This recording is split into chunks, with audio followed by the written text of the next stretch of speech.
Hey, what's up, guys? Welcome back to the Noah Santiago podcast. I'm here today with Luke Jacobson. Luke, how you doing, man? Man, I'm doing great. How are you? I'm doing great. So you're a collegiate basketball player, is that right? Correct. That's awesome, man. Yeah. Coming from the Central Coast is a little harder to do, but we made it happen, so it's good. Yeah, you don't hear those stories too much, man. And Which is a bummer. There's a lot of hidden talent out here. is there? 100%. Were you hidden before you made it to college, or was your name kind of getting out there? I was okay as a high school player, good for around here, but then when you get out of the pond that you're in and go into a lake, you realize, yeah, you're not as great as you thought you were. But I wasn't no one out here gets really highly recruited unless there's some big names that have come out here, specifically from Santa Maria. But yeah, out of high school it wasn't too much, but luckily I played for I played for a very great AAU program in Los Angeles, and they got my name out there, and ended up. That's how I ended up getting my college opportunities. Yeah, That was BTI, is it? correct. Yes, sir. BTI hoops. And how old were you when you were playing in AAU?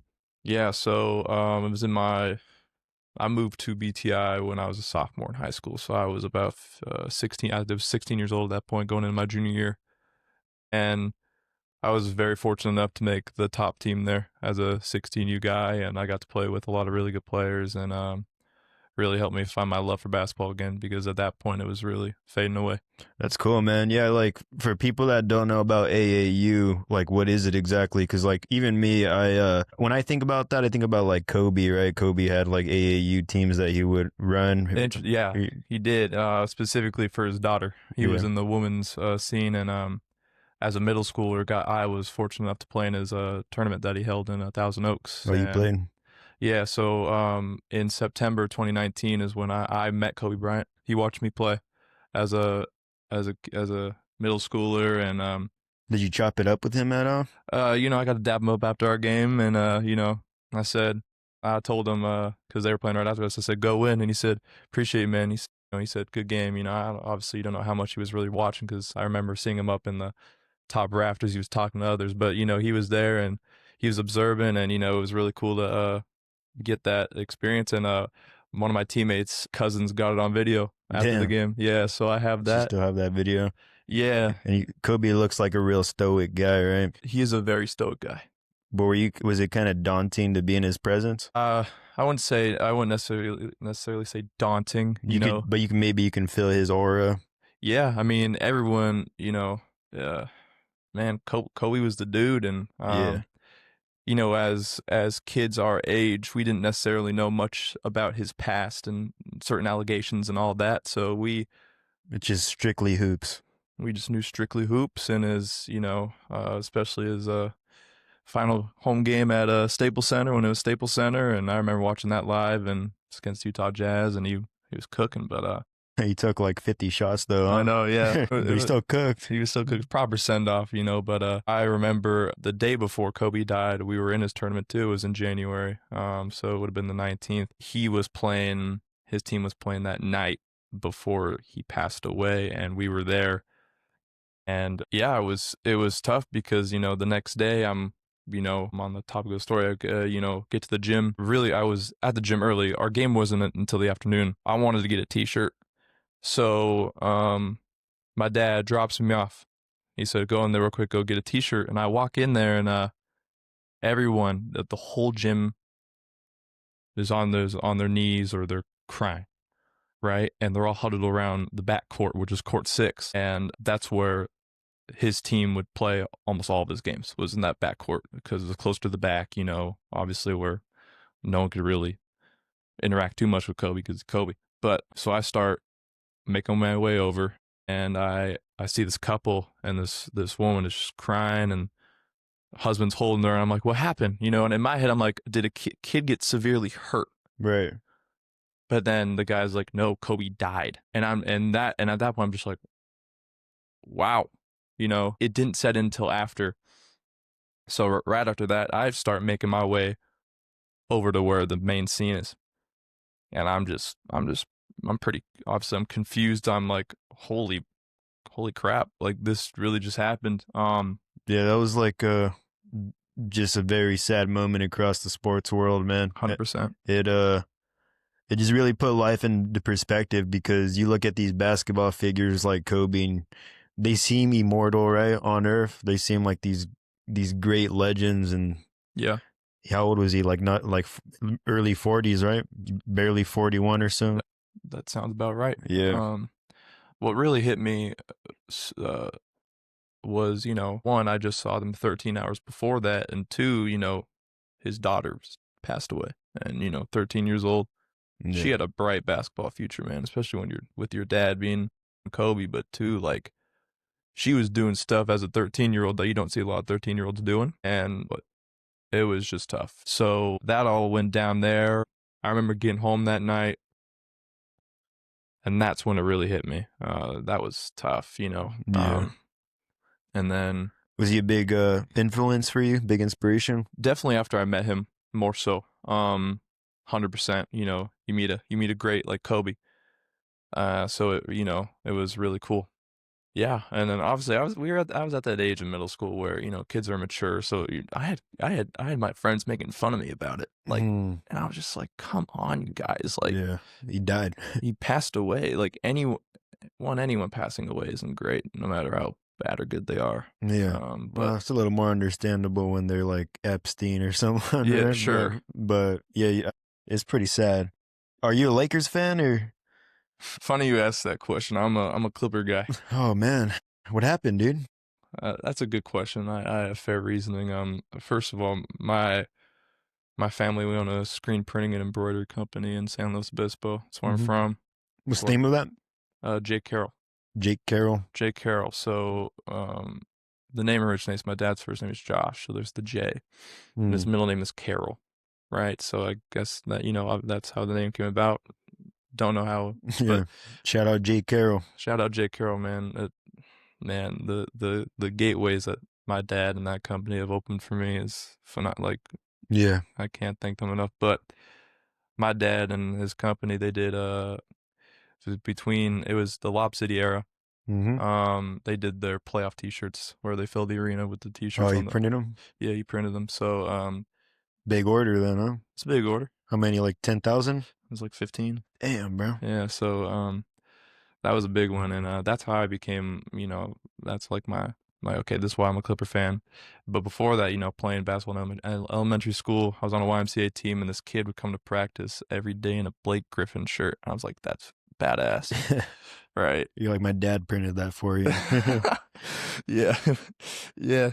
So that was that. That was cool. And then recently they built their new arena, Into it, is it? Intuit Dome, Yeah. and Have you been yet?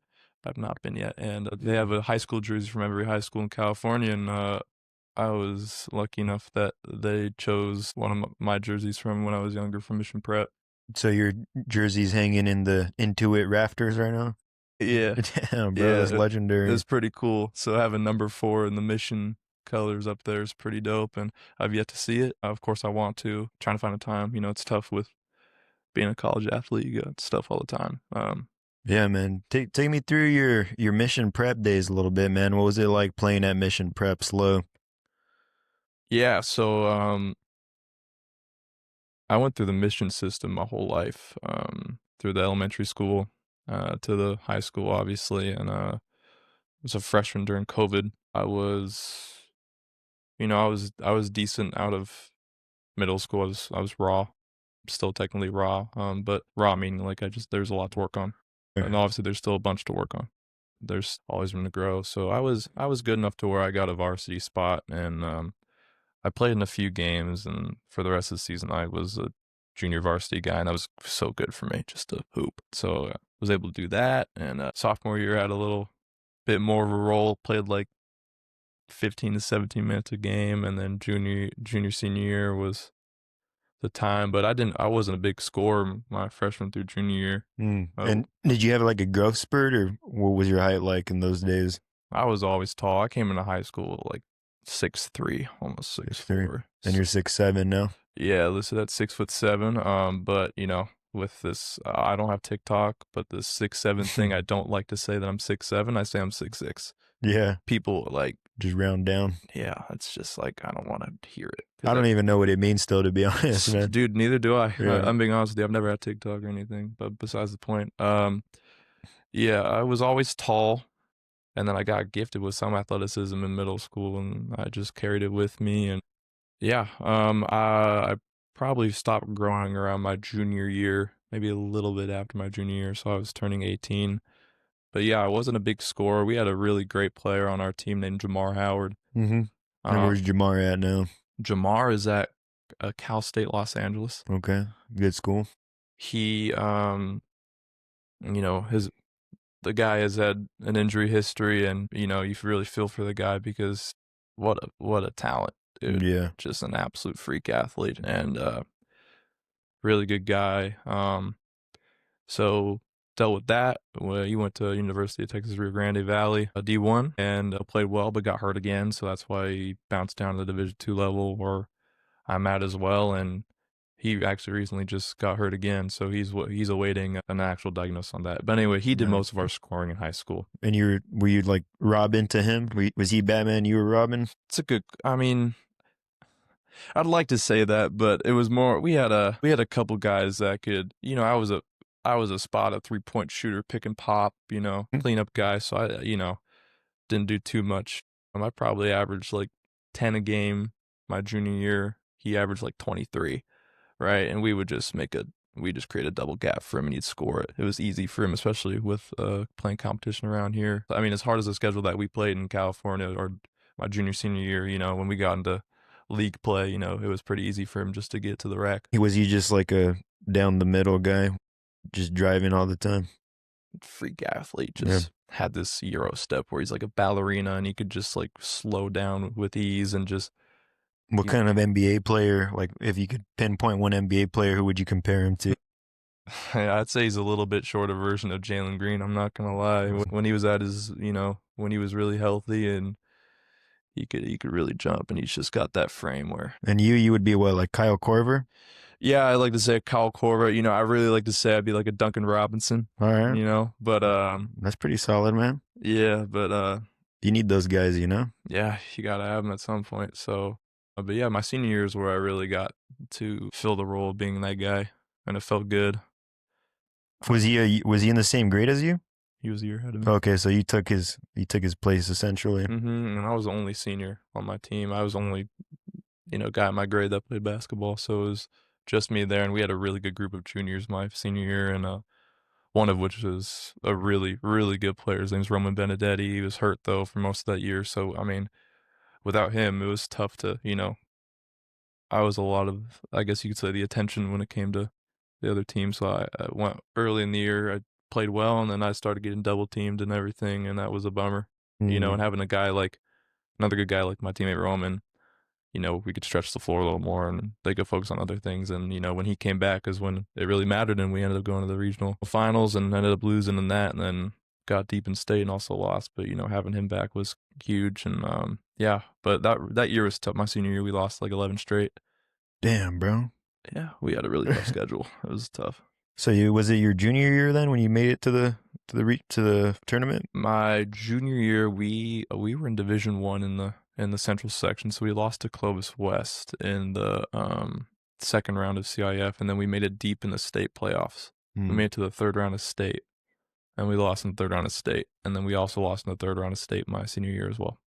How did you guys make it to state with 11 straight losses? Yeah, it's a great question. Our strength of schedule was so high that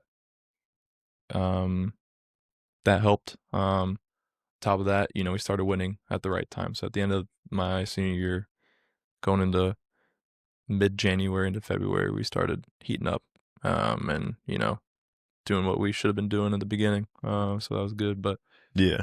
Who was in your division with Mission Prep? Which other schools were in there? Yeah, so when it comes to the, let's say the Mountain League here, we had St. Joe's, Rio Grande. We had San Luis was in our division, us, and then, it depends. Every year it switches. Atascadero was in it my junior year, but then they dropped. And then my senior year, I think Napomo took their place. Yeah, they were not going to do nothing. No, so. I played for Napomo. Really? Yeah, I played freshman year and a little bit sophomore, and I remember we played a tournament against Mission Prep when I was a freshman, and at that time I was playing power forward, man. And obviously, I'm not as tall as you. I'm like 5'10" on a good day, and I just like, what do you want me to do here, coach? I'm just looking up to these guys. So, and I was skinnier back then, but I was always kind of feisty, So Sure. I would give them a Yeah. little hit. 100%. But yeah, dude, I don't know. There was just no competition. Our school, we sucked, man. We did not have height. We did not have talent. But What year did you graduate from Napomo? I graduated in 2019. Yeah, Okay. a little bit older than you, right?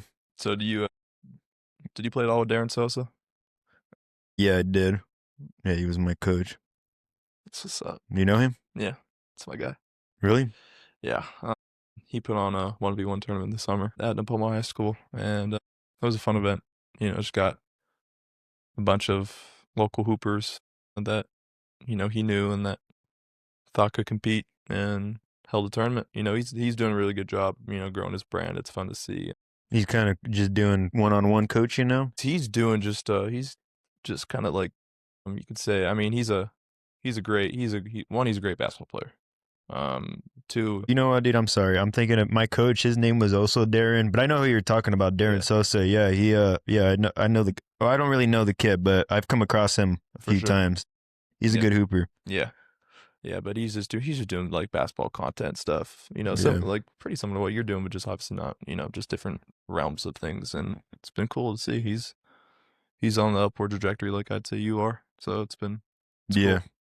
he's like Cash Nasty Yeah, actually, I think he's been in an event with. or Devontae. You seen Devontae Friga? Yeah, I actually know Devontae Friga. Yeah. Yeah, I used to watch him during COVID, man. He's really blown up since then. Huh? Yeah, that's where I first found him, and we got in contact, and he's a good dude, but now he's big, he's doing his thing, and it's. How'd you get in touch with Friga? I knew a guy who he worked with him. It was like with nutrition, and we got on he had like an IG live with Friga, and I asked a question that no one would know to ask unless you've really watched his stuff. And he was pretty surprised by this. And then from there, that's how we got in contact. And it was pretty brief, but it landed a follow from him, which was cool. He still follows me on Instagram, whether he sees my stuff or not. Not that I care, but he was a big part of my, I think for you and me, COVID, just giving us something to watch and do. Yeah. Feel bad about that Mount Union season, man. They were a fun team. Wish they could have kept playing, but He was also D2, right? he was D3 actually. D3? Yeah. Damn, bro, I forget you even go down that. Is that D3 the lowest? D3 is the lowest for the NCAA. And Are they better than JUCO? D3 is better than JUCO? I mean, it depends, and this is what some people don't necessarily understand is that you could get some of the best D3s, and they could beat great D2s. Yeah. And you could get some of the best D2s that could beat just the crappiest D1s. Yeah. And there's 365 Division I teams now, and there are plenty of Division I teams that would lose to a Division II team. For example, the Redlands, number 4 ranked team in D3. They went to go play Cal Poly like last week, and they gave them a run for the money. Only lost by like 4. It was close. But it's and there are some JUCO teams that are extremely talented, man. You got plenty of guys that whether it's financial reasons, it's academic reasons, they can't play at the collegiate level right away. Well, I guess JUCO is a collegiate level, but they can't make it to the university. Yeah. So they go JUCO and they're raw as hell. Man, there's some JUCO. Obviously, there are plenty of JUCOs that are just disgusting. Every level of collegiate basketball is high level in its own right. So yeah, and so here let me talk about Mission Prep a little bit before I jump into more college. So like with Mission Prep, who was your guys' biggest rivalry here in the 805? Like which team was giving you guys some problems? I'd say for us it was Arroyo Grande. Yeah. They were legit. They were legit. I won't say St. Joe's because they were always so good, right? And we would like my junior year is when we gave them the biggest run for their money, and we'd lose by 20 each time we played them, and that was what would be giving them a challenge locally. But I say AG just because we've had a lot of battles against them, and they've been fun battles, home and away, fun memories and crappy memories, but it's cool. Yeah, AG was always really well coached. That's Yeah. one thing they had. They were extremely well coached, and The big school too, huh? yeah, I mean that's the whole reason the Pummel was built was because they couldn't have everyone at AG.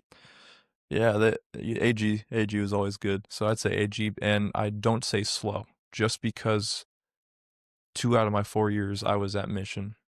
Slow was in a lower division or lower league than we were. So we would have to schedule a non-league game versus slow every year, and sometimes I mean we didn't do that, which I wish we did more because it would be fun. Of course I want to play slow, but my senior year slow was a rough one. Senior year we played them. We went 1-1 against them. They beat us. They beat us at their place. We were up. Oh my God, we were up by 25 in the fourth quarter, and we lost. That's awesome, man. What happened? We turned the ball over a lot. You too? You were turning it over? I didn't take the ball up, and I won't point out my guards, but No, that's in the past now, Luke. it is in the past, but it's tough to bring up, and they turned the ball over, and they came back and won. I had 30 that game. Yeah.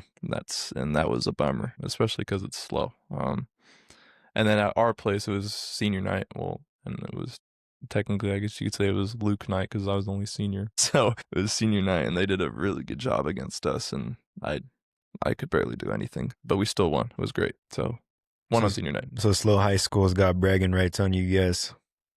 Yeah, 100%. Do you guys kind of get into it with slow high, or like you guys cool with them? What's the deal with mission prep and slow high? Even not just sports, just like in terms of the schools liking each other.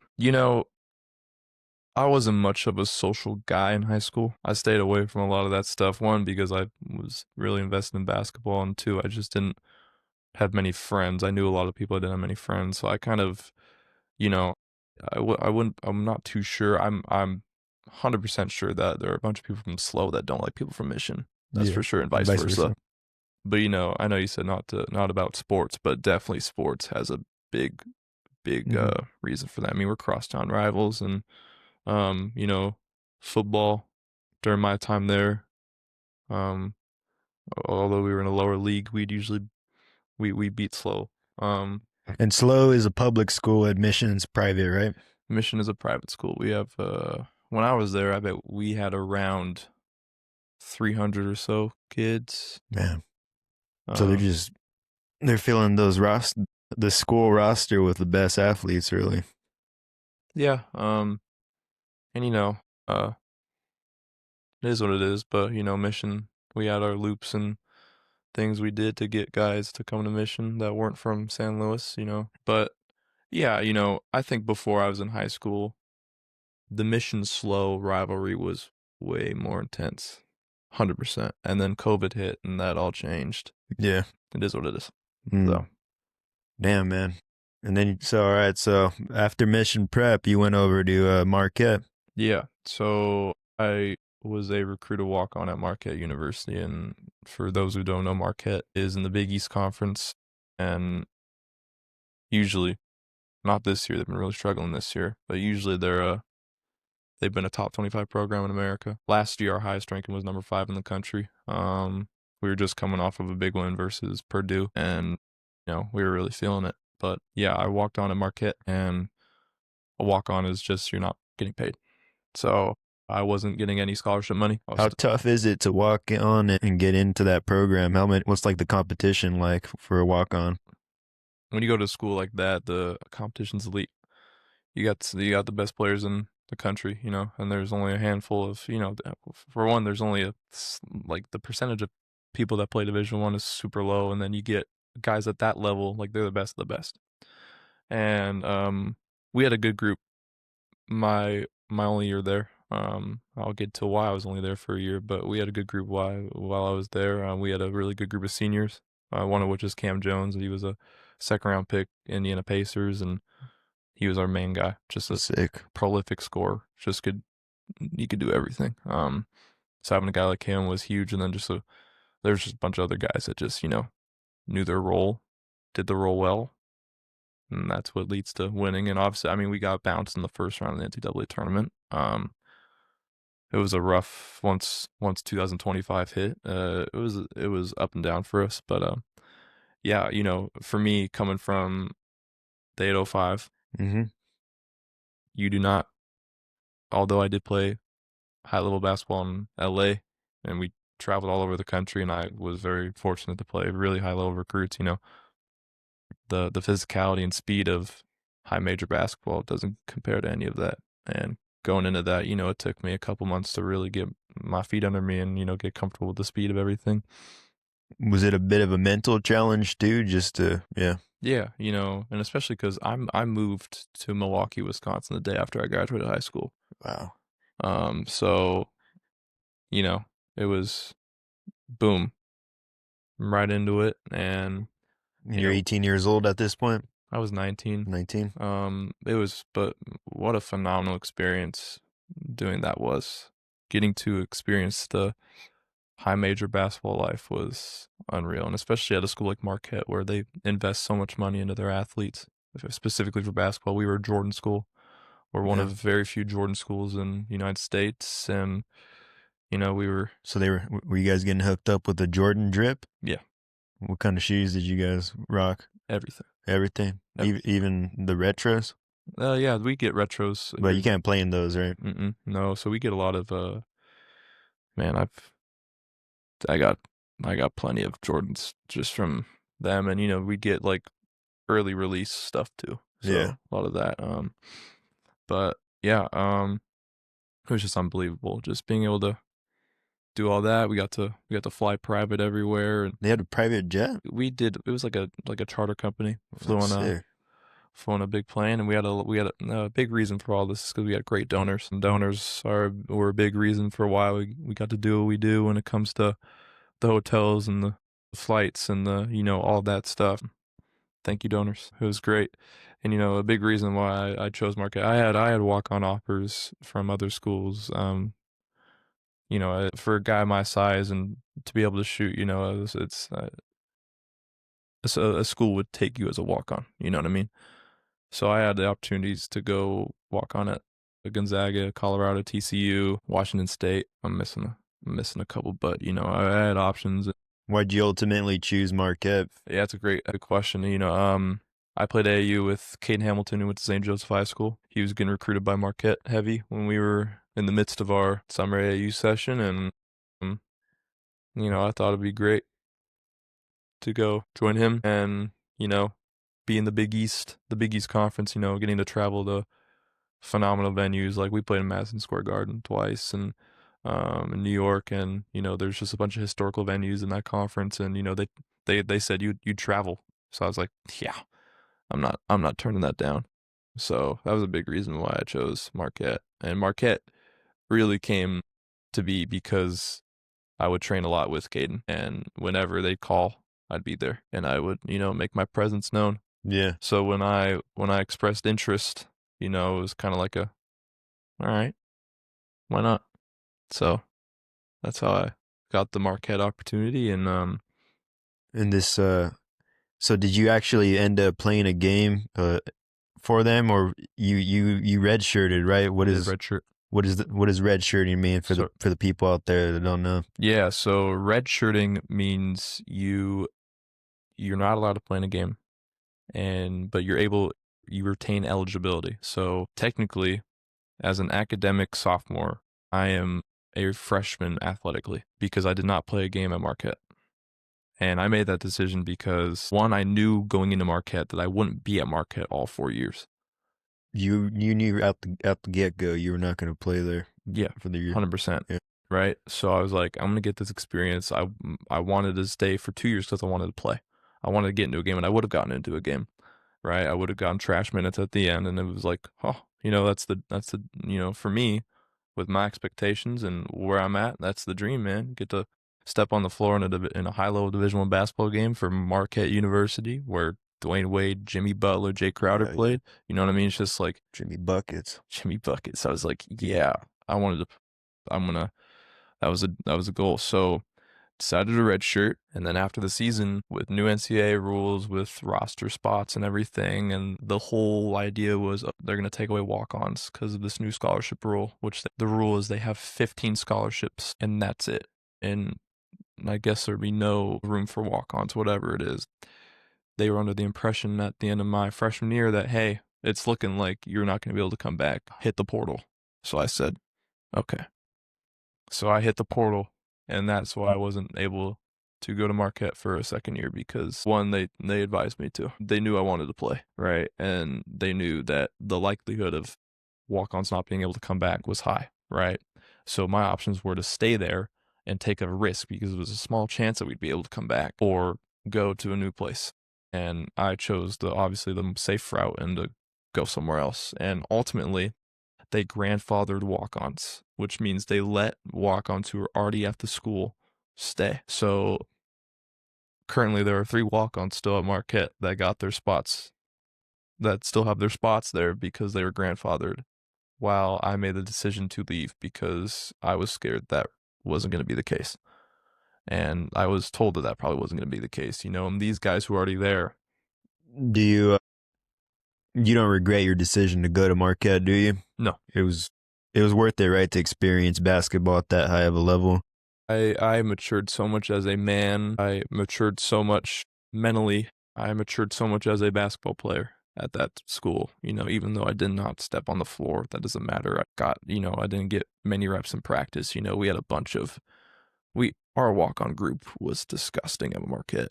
We had really good dudes at Marquette. And, there were times where, I wouldn't be in the scout, right? Because there's other guys, and then 3 of our scholarship guys redshirted, right? So they're obviously going to have the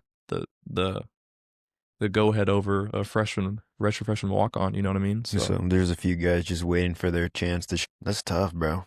Yeah. Those are the kinds of things you don't hear about, We don't hear about basketball players just, making a big decision like that. You got to hang tight for a little bit and cross your fingers a little bit, huh? Yeah, especially nowadays in college sports. Best athletes, especially in basketball, will play their freshman year. The best, the best of the best will play their freshman year.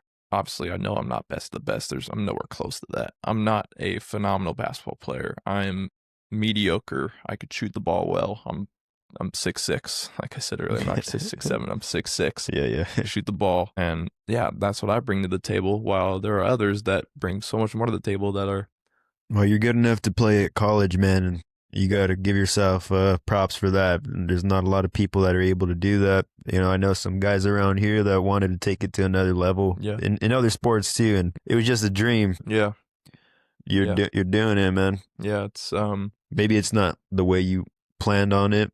Kind of had to go alternate routes, but who knows, man? Yeah. You never know. Yeah, only time will tell, man. Just gotta keep my head down, keep working, and that's all I gotta do. And I just gotta hopefully keep loving the process through it all. Because it's gotten really hard. There are times where I've wanted to stop. It's been really tough the last few years, and I really didn't love the game anymore. And finally I've got mental health is so important.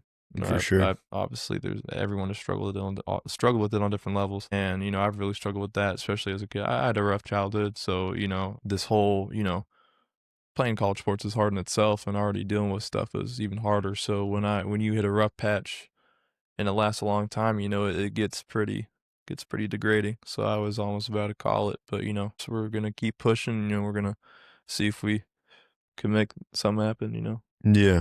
And so after Marquette, you transferred to Vanguard. Transferred to, Vanguard in Southern California, a Division II school. And this is where you're at currently? Currently.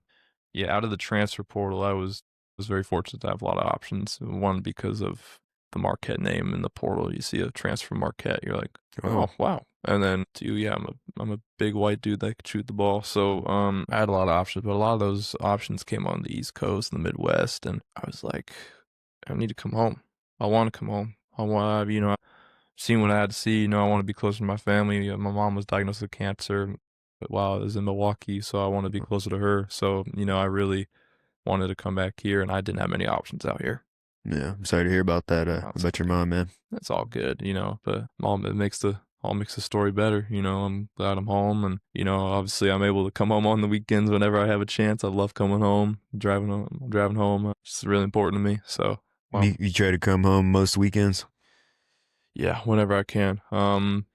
You know, we have finals next week, so coach gave us Monday off, and we always have Sunday off. So I had 2 days, and I was like, after practice yesterday, I'm just like, I'm coming home. So I mopped home yesterday morning. Not really yesterday morning. We got out of film like 11:15, and it took 4 hours, but Yeah. it's all good. Which city is Marquette, or excuse me, Vanguard in? Yeah, Vanguard's in Costa Mesa, California. Costa Mesa. Okay, that's a nicer city, right? It is. But we're right by Huntington, and then we're right across the freeway, Santa Ana. So we're kind of right in the middle of, so like Huntington's pretty damn nice. Yeah. Costa Mesa's nice, and then there's Santa Ana, which is like there's good and bad. But yeah, Vanguard, the school itself, super small, like 2,000 kids. It's a religious school. Christian. I forgot what they label themselves as, but yeah, it's night and day different than Marquette. I'll say that. Marquette had 12,000 students, and it's considered it's not a party school, but it's a bar school. Oh yeah, especially in Milwaukee, man. What else you got to do out there? All that wind. Yeah, we live downtown, so I never went out. But when I had Snapchat, you check that Snap map, and you got everyone at these clubs and bars, and it's just like, man, these kids are like 18, 19 years old, and it's just like, how are they getting in there? They got their fake IDs and stuff. Yeah. But yeah, Milwaukee, man, lots of drinking goes on out there. For sure, dude. It's like a beer capital, huh? Yeah. It looks like an interesting city, though, man. They do a good job with it for how it's not a safe city. Marquette isn't a safe school. No, not at all. Oh yeah, actually, yeah. I saw the crime rate in Milwaukee is pretty up there, huh? It's up there. It's one of, if not the most segregated city in America. And where downtown is, if you go just a little bit north, it's where a lot of crime happens, and it was super common to it was easily once every 2 weeks you could hear gunshots outside, and then there's always sirens and everything going on outside. It's just loud tires screeching, that was normal, right? And I got pretty used to it, which is great because I could sleep, and deal with the noises and stuff. But it wasn't safe for sure. You would get like. Did you ever run into anything firsthand? Yeah. I have. I was walking down the street with my boys, and we were going to get dinner, and a car speeding down the street, and he was gonna run the light for sure, but we were there, so he stops, tires screech, and I give him a look, and he's with his girl. He's definitely under the influence of something. Steps out of his car, and he said, "What you looking at?" And he pulls up his shirt. Oh shit! And I was just like, I looked at him, and my buddy who's next to me, he's just like, keep on walking.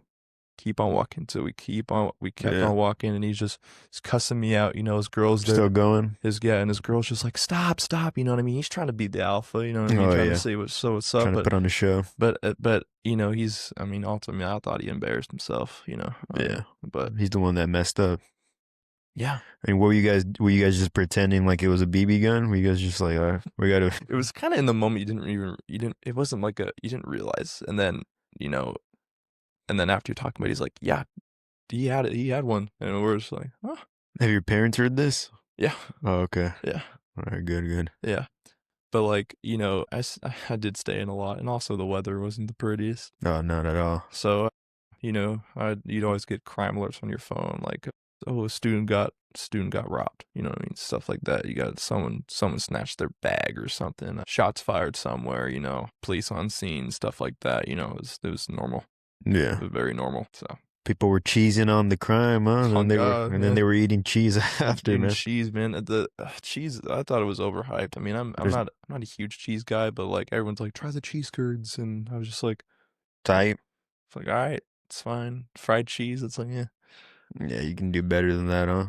Yeah, I mean, coming from here, I mean, food's great out here. Is it better here than Milwaukee? Yes, I I feel like we play a big part in that, right? The Mexicans. Oh my God, Mexican food's my favorite. So Yeah, dude. Salute, brother. you got a favorite spot out here that you're gonna recommend to everyone? I've already talked about a couple, but like, in which city? All right, we're gonna go with let's go right here in Guadalupe. Right here in Guadalupe. Let me see. There's a spot I haven't talked about here in Guadalupe is Romo's Market. It's like a little deli. It's about the most affordable food you can get these days. You can still get a burrito for I want to say $12 there. Wow, That doesn't exist anymore. no, it doesn't exist. Burritos 15 and up, bro. That's And ridiculous. it's pretty hefty, boy, dude. Yeah. It's like a 2 pounder. Well, it'll put you to sleep real quick. And they got some asada fries. You ever dabble in that? Mm-hmm. Oh, those are fire, man. Pretty much anything you can get there. It's not fancy, nothing special, but the food is good, man. I think a lot of the best places around here are kind of like that. You don't just kind of hole in the walls, like on this side of the grade, North or South County, I should say. For sure, hole in the wall spots are good, but I like to get in. I'm down to break the bank once in a while. You got to live, right? Yeah. I hear people talking trash and whatnot, but like Hitching Post and Cosmelia, it's good food, man. It's a good steakhouse, but it's $100 for a filet mignon these days, That's it's crazy, man. Yeah, I'd rather make the steak myself. Yeah, and obviously all food you make, your brain's wired to think it's really good. So whenever you have food you make, usually you think it's pretty good. I think What's your favorite Mexican spot here in the 805?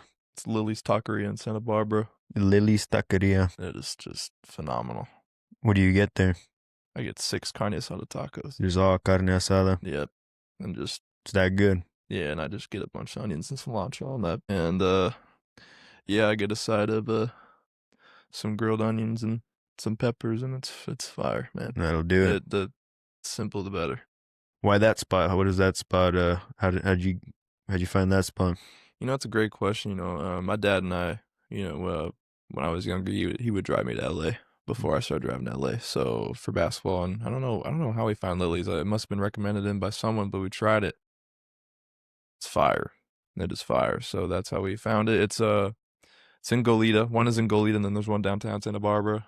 Yeah, it's a hole in the wall spot too. It is just fantastic. I have nothing but good things to say about that place. And then Taqueria Santa Cruz in San Luis is pretty good. Santa Cruz. I'm gonna have to check that out. Yeah, they're pretty good. Where's that one at? But they got one by Cal Poly. It's I gotta get better with my street names here now. I've been gone for too long. Good. But Taqueria Santa Cruz is good. Yeah, and then I feel like I wouldn't say Slow is like the best traditional Mexican food you could get. Obviously, you come around here, that's night and day different. But yeah. Well, I don't know. I mean, I've had some people that are like, "Oh, there's no good Mexican food that exists in Slow, like zero." I don't agree with that. I've actually gone to a couple places recently, like Tonitas downtown Slow. After a night of partying, drinking, whatever. It's a great spot to go to. It's open until like 3 a.m. on the weekends. I was actually there last night. Hit a few tacos at 2 in the morning, man. Come on. I'd rather do that than Taco Bell all day, bro. All day. So shout out Tonita Slow. And you know what, bro? This is the first time I've ever seen this in Slow. I saw a hot dog cart in Slow, man. I'm like, what is going on here, dude? We're bringing the Mexican heat down here. Wow. Yeah. You see that in the big cities, LA, Yeah, maybe sometimes. In Santa Maria, there's not too many hot dog carts, actually. Surprisingly, it's just taco trucks. But yeah, the hot dog, that's a Mexican thing all day. Yeah, whenever my dad and I, for the last, it's been maybe 4 years now, we've gone to diehard Seahawks fan here, but we've gone to Rams Seahawks in LA, and you got over 100 of those. It's crazy, huh? Carts outside the stadium, and I'm just like, they look freaking fire. I've never had one before. They look gas, bro. Watching the diet. Yeah, I did deal with a lot of gut issues this summer, so I lost about, man, I'm about $197 now. At my highest, I was like 225 in Marquette. Come on, you're 6'6", dude. I know. Man, what was MJ like? 230, 6'6"? 30. I bet he was, bro, in his prime. He was pretty bulky, dude. Wow. Yeah, I don't know, but I'm light, and yeah, it was pretty easy to lose weight You, when you're dealing with stomach issues. you get it kind of resolved? A lot of unknowns still. I'm on some medication that's been helping me, which has been good, so that's been a help. Eating can be a chore for some people, man. Is it for you? Yeah. Yeah, for sure. Well, that seems to be a common like skinny Caucasian guy thing. Yeah, totally. I got some friends like that too, and my buddy's like trying to bulk right now. He's like, "Yeah, dude, like send me some peptides. I'm gonna hop on peptides." I'm like, "Dude, you need to eat more before you start taking these extra supplements, dude." He's like, "I've been eating." I'm like, "Have you been eating like 5 meals, bro?" Like that's a problem I wish I had, Yeah. man. You know?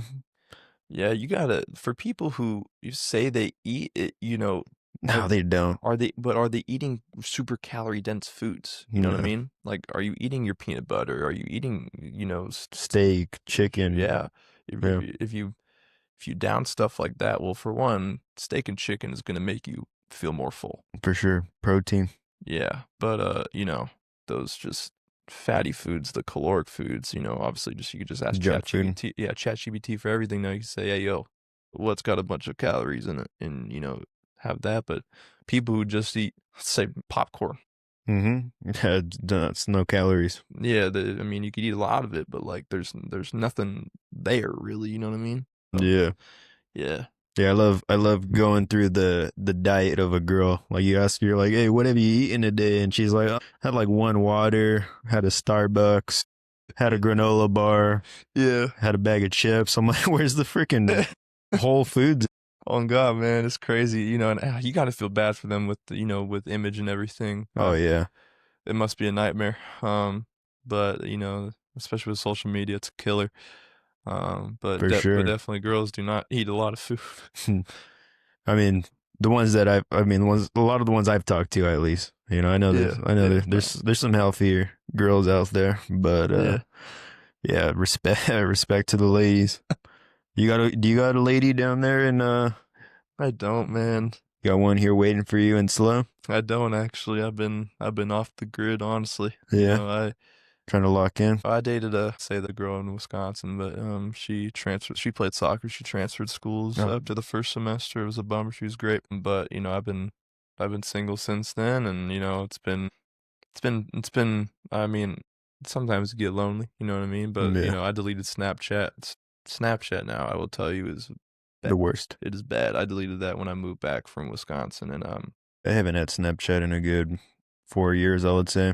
great. You Yeah, know, and for I mean, I'm not a social guy, so like being on Snapchat, you feel a little more connected to the world as a guy my age, especially after I'm surprised everyone's still on there, man. that's what surprised me. That app had never died. Yeah, I don't know what's up with that. I don't know, man. It's but I'm just like I realize I'm at an age where like this is not. You see what everyone's doing on there, huh? Yeah, it's just like this is pointless, and especially I got to the point where I was just group snapping everyone, so it's just like Yeah. this is dumb. So got rid of that, and I didn't talk to many people. I was on my own, man. I was really in my thoughts, and usually I'm a quiet guy, and Would you say you're introverted? Excuse me, introverted? 100% when I'm on 100%. Am I Always. just doing something like this, being on a podcast, one, and it was for me to get myself out there a little bit more and show that I'm not I'm not a scary guy like some Mm. people think. Yeah. I kind of come off in a way like that, and two, love podcasts, and being on one sounded cool, and just kind of Yeah, it's cool, man. It's cool. I'm glad you came out, dude. I like basketball. Basketball is my favorite sport. I played and I don't follow it as much as I'd like to anymore, but yeah, yeah, I like talking hoops, man, and you're living the dream, dude. I yeah. mean, I know it's not ideal, but you're getting out there, dude. What's it like right now, man? What's the future looking like for you in basketball? Yeah, the future's uncertain, and I try to stay in the present as much as I can, as hard as it is. Um, and it's also hard not to go back in the past. Mm-hmm. But right now you're rolling with the punches, see what happens, and yeah, we're going with it. A lot of people don't know how to embrace their role in a place, no matter whether they like it or not. And I've done that where I'm at. I've embraced being a guy who does not see the court a lot. just trying to be the best teammate I can, bringing a bunch of energy. And, when you buy into those things and you buy into your role, you have so much more fun doing it. And that's Rather than being jealous about what could be, or yeah, rather than sitting in your own thoughts and sulking about it. yeah, It's so much better to embrace what you're doing and the role you've been given. And I've done that, and I see my teammates doing that more and more now, and it's becoming more and more fun. And I really appreciate that. I'm really glad I'm able to do that. I'm glad I was able to, ride the bench at Marquette, and I'm glad I'm able to do the same thing and be okay with it where I'm at now, because proud bench warmer. 100%, and You don't hear that every day. no, and I know what my worth is, and I understand that the situation I'm in is tough, or got a bunch of older guys ahead of you, and they're 23, 24, turning 25 years old, and got a lot more basketball experience under their belt than I do, and that's okay. And yeah, just, accepting what's in front of you is so important. It's a good way to go about life. Yeah. Because what are you gonna do? Ruminate? That ain't gonna get you anywhere. It's not. And yeah. What do your coaches say? Do they say that you get some more playing time in the future? Yeah, for sure. Have had my head coach say to me that, yeah, I'll develop into a good player, and that's fine. You know what I mean? But, And you have what, potentially 3 more years of basketball, college? yeah, so I'd have 3 more years. God forbid I get hurt and have to medical redshirt or something, right? No. Be longer. We don't want that. But yeah, 3 more years. And yeah. So, it's, you got to really love it to do it for so long. So that's what I'm trying to keep doing, is keep loving the game. It's a grind. It's an absolute grind. It's been an absolute grind, and I love it. I'm addicted to it. After this, I'm going to train more. You know what I mean? I'm addicted to the process, and I'm addicted to. How often are you training? We'll go when I'm home.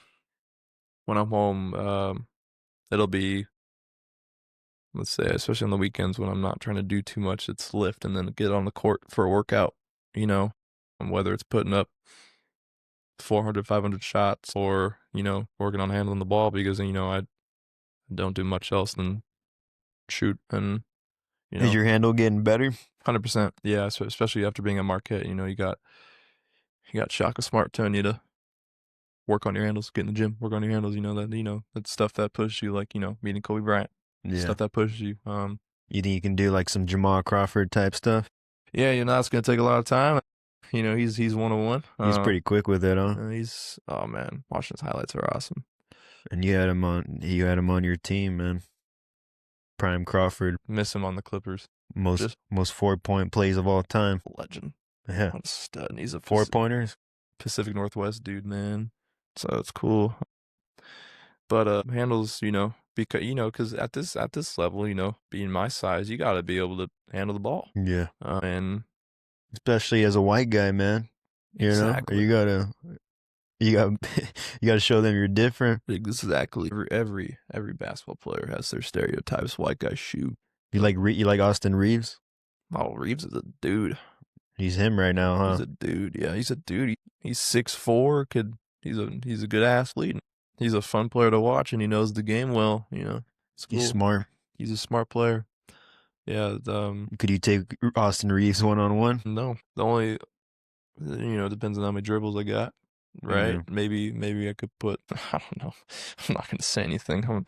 I'm not that great. I mean, but yeah, Austin Reeves is a stud. He's fun. What about Patrick Beverly? Yeah, that dude's a menace. I have a teammate right now that reminds me of him, and it's hard to score 101 versus that guy. So I'm gonna say absolutely not. No, they just get in your head. Yeah, 100%. He's a. Nowadays, people say he's a rage baiter. Yeah. So current Patrick. Hmm? You're saying Patrick Beverly is a rage baiter? Mm-hmm. He's like on a podcast too, right? Is he? I think so. I don't know what he's doing. Yeah. Well, I don't know why I thought of Antonio Brown when I thought of Patrick Beverly. What happened to him? Didn't he get arrested? I think he's for murder or attempted murder. That guy's crazy. It's unfortunate, man. It's unfortunate because It for sure all goes back to CTE because you look at him when he started his career compared to now, he just like Yeah. a flip switch, man. Yeah. Just like Kanye, Kanye, a football Kanye. It's a great correlation. Yeah. I'll give it to you. Except Kanye didn't get hit like him. So That's true. You follow football at all? I do not. No. Yeah, I'm a Charger fan, but I'll admit I'm a bandwagon Charger fan at this point. Shout out my buddy Vincent. He's the biggest Charger fan I know. He lives in Portland now, and rooting for them for my buddy Vincent. Well, if you were to ask Vincent, I don't know if there's much to bandwagon for with the Chargers. So I think you kind of hop on that train without saying you're bandwagon, you know? Well, I mean, I've been a Charger fan since I was a teenager, Mhm. but like at this point, I'm not watching the games, so Yeah, you know, that's fair. it's not true anymore. Yeah. What's it like being tall, man? It's hard to breathe up here, man. Yeah. Yeah. I'm good. That's pretty cliche, but nah, it's it has its pros and cons for sure. I'm not gonna lie. Obviously when I mean, I'd say for you being 5'10", it's not a bad height in my It's opinion. pretty average. It's average, but at least you're not 5'7". That Oh, sucks. for sure. I'd be a short king. Yeah. That would not be fun, but if I put myself in a shorter person's shoes, I would definitely be like, damn, I wish I was tall. Do you ever feel superior when you're just like in a room and you're like, I'm looking down at all Oh my you? goodness, that's a really good question. I know walking around on the street and you are taller than almost everyone, It's pretty cool. there's definitely a feeling of these people have a different level of respect for you. I think there's tall privilege. Yeah, I think so too. And I'm at a height where I don't think I'm oddly tall, but I'm kind of in the middle. I think 6'5" is like optimum height. I think if you were a little more jacked, dude, then Yeah. people would be scared of you. I think 100% too, man. Yes. Gonna get on the cycle? Oh, you can't say that, huh? Nope. But you should go to the Netherlands, man. That's the tallest country in the world. Yeah. Bro, you'd be average there. I would be totally average. You'd see what it's like to be me. I'm telling you, bro. Dude, I went over there and the ladies were taller than me, and I'm like, wow, this is remarkable. Yeah, they're pretty good looking too, huh? Oh, for sure. Very good looking. You have a girlfriend? Uh-oh. I can't say it for the fans. All right. Maybe there's some hopeful fans out there. Yeah. You're a pretty good looking dude, my friend. Am I? Yeah. Yeah. I think you're a good looking I'm guy. a weird looking dude. I know I'm a weird guy. And, that's why I do that's why I do comedy, man. I've enjoyed watching your comedy videos. Thanks, man. Hopefully get you out to a show one of they's days, dude. That'd be awesome. I go to LA once in a while too. Oh yeah, that'd be so dope. Yeah, I see your we'll say advertising campaign, whatever it is, whenever you got to upcoming show. I got one on this Friday. Should I do a little promo? Nah.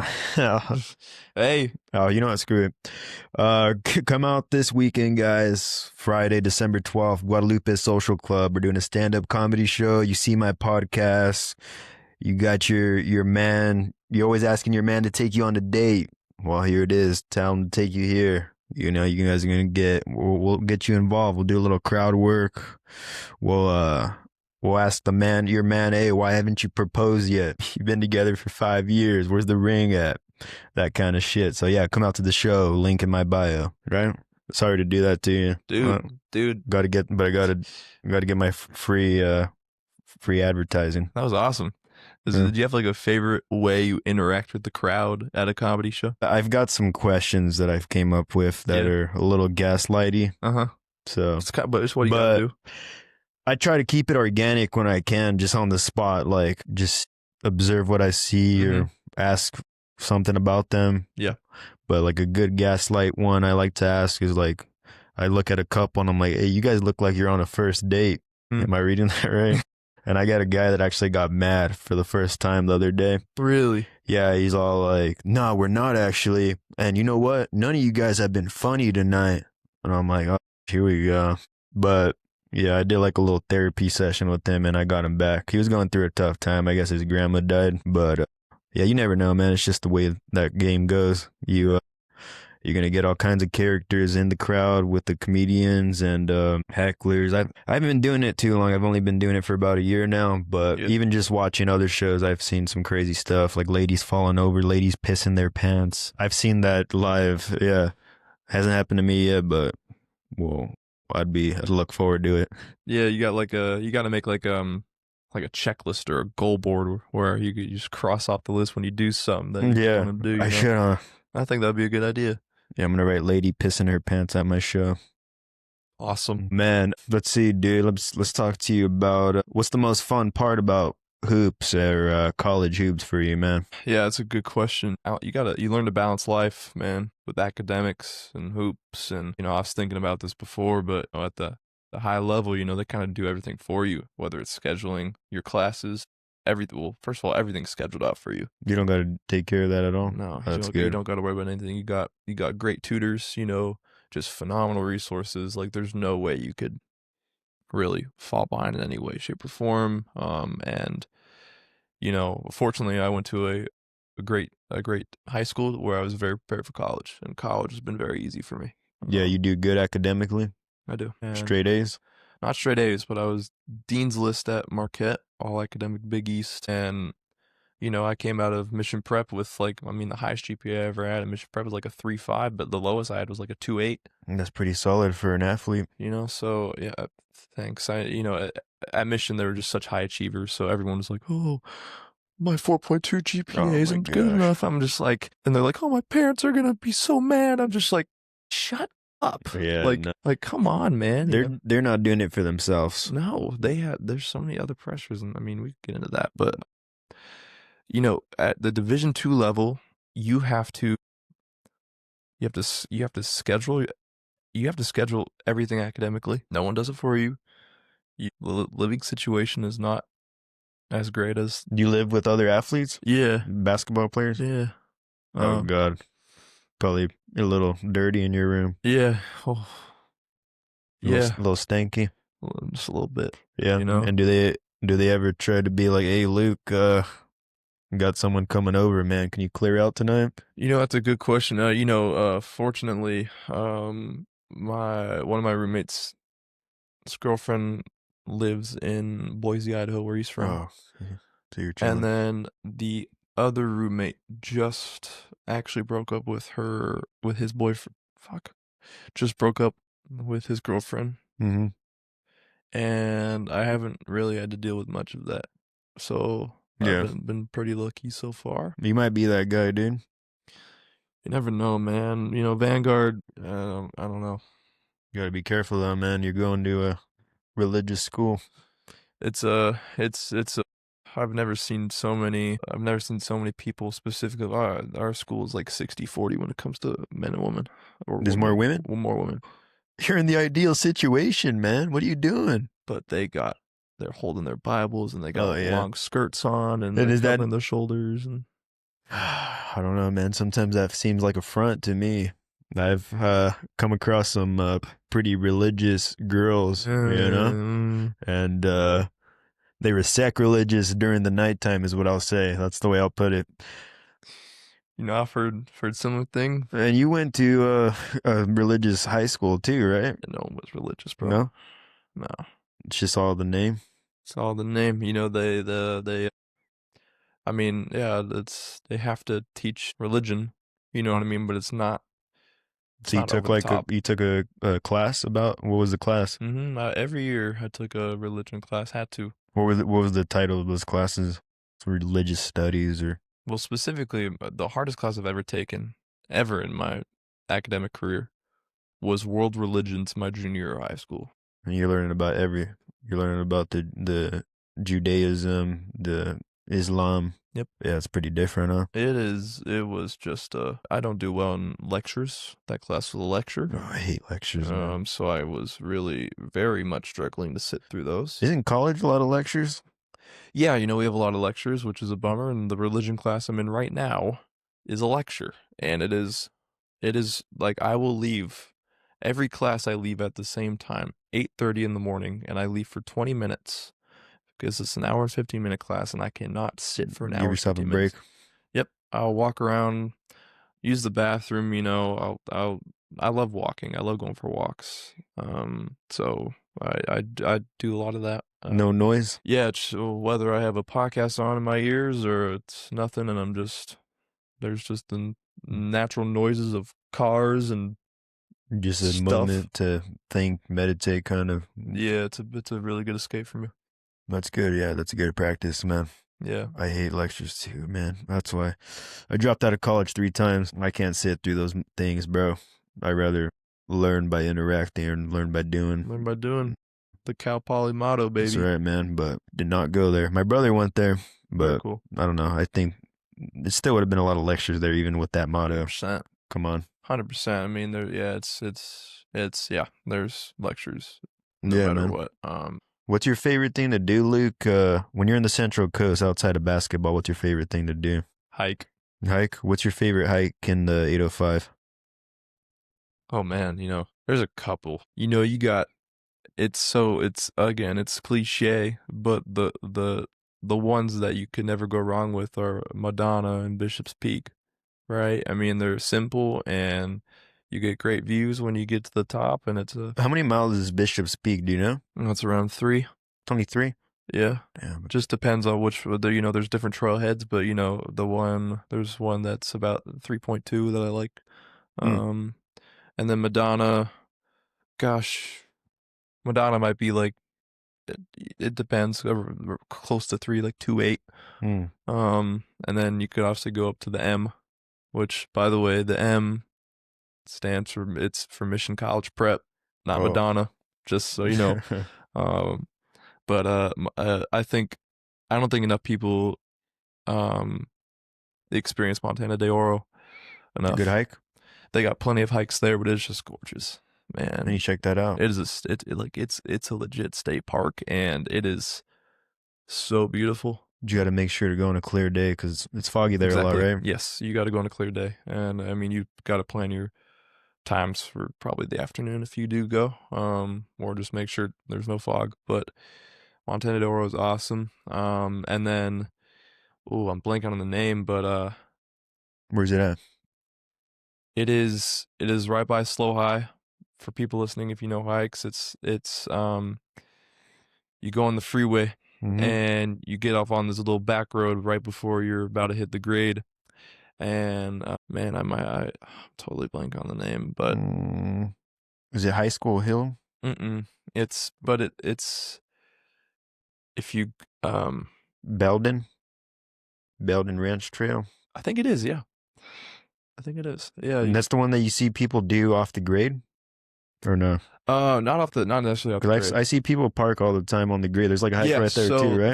that one I've actually only done once. It was a long time ago. I don't know the name of it, but my old buddy in high school, it's like aunt lives up there. And there's a gate before you go on that hike, and he'd give us the code. We'd unlock the code, and we could drive our car on that trail to the house. It was crazy. It's kind of a trip. What was she doing? Was she hiding up there? I guess so, man. That's one place to hide because you're up there. But I hiked parts of Yosemite this summer with my boy, and that was really cool. Oh, hell yeah, dude. Did you hit John Mayer? I did not. You hit El Capitan? I actually did not do El Cap. We did around 10 miles. There's one. It's the most popular one. There's waterfalls when you. Was that like Misty Trail? Yeah, it's like it's the Mist Trail. Mist Trail. That's a common one, and we did that super early in the morning, and no one was there. And we got there right when the park opened, and it was elite. It was perfect timing. Clear day. Clear day, weather. Before it got hot, we went up and swam in the Merced River after. It's pretty cool. So There's nothing like that, huh, man? Just getting out there, natural nature, just these natural beauties, and when you're in a gorgeous state park like that, man, that's when you're in the moment, bro. yeah, something I definitely picked up on moving back from Wisconsin was being out in nature just for mental clarity, and it definitely helped me. Past time. I love going for walks, and I can't live without exercising, so simple For sure. exercising like that is crucial for me. So I did it was great. I really enjoyed that, and I'm gonna plan on doing it this summer too. Yeah. Do you like Santa Maria? Yeah, I do like Santa Maria. And you know what? I don't know why. I think probably just because it's different than slow. Hmm. Simple as that. You know what I mean? And I think you gotta love the 805 because you get a taste of everything. You know what I mean? Like you go to slow and it's all cute and nice and all that shit. And Oh then yeah. I think once you get to like Grover Beach on to Santa Maria, you get the actual California feel. You know what I mean? A little bit of that. You get bits and pieces A of little it. bit more frijoles. Mm-hmm. You know, I'll say it. I'm a frijole. I can say it. I'm not gonna give you the pass right now. Nope, But I would never ever, but if you, I'd give it to you if I knew you a little longer, maybe. I'd consider it. But you can't put the R at the end of it though. If you say it in English, cannot put that. nope. But yeah, dude, Mexicans are cool, huh? Love them.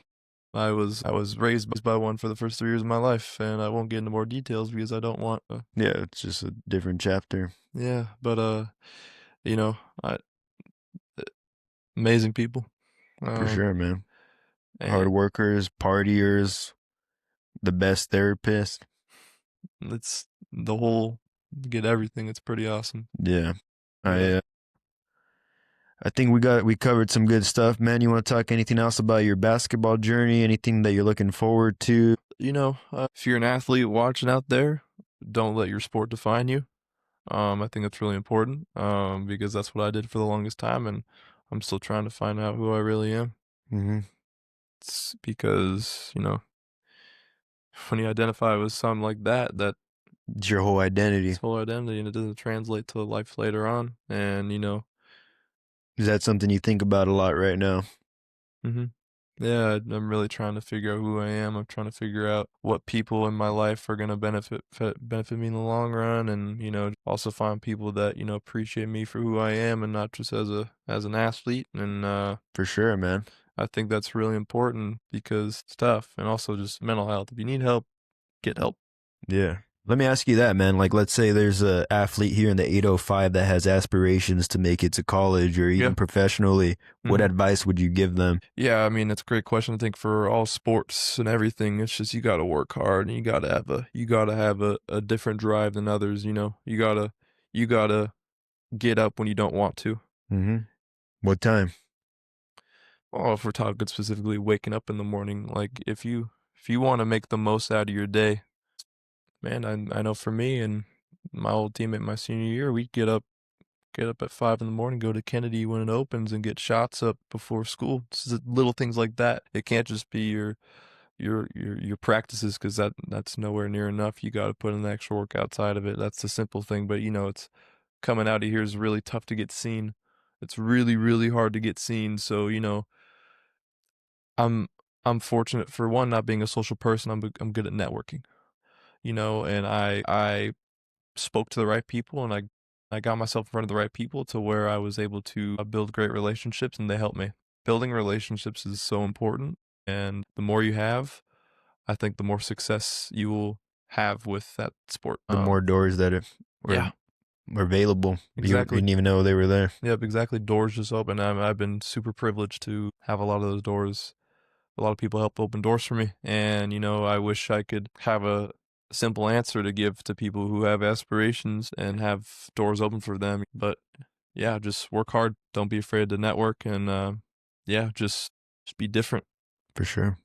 It's good advice, man. Hell yeah, dude. Appreciate you for coming out today, Luke. It was Yeah, a pleasure, man. I really appreciate you too, man. Thank you for taking the time. For sure, dude. Yeah, All right, guys. Peace out, y'all. thank you.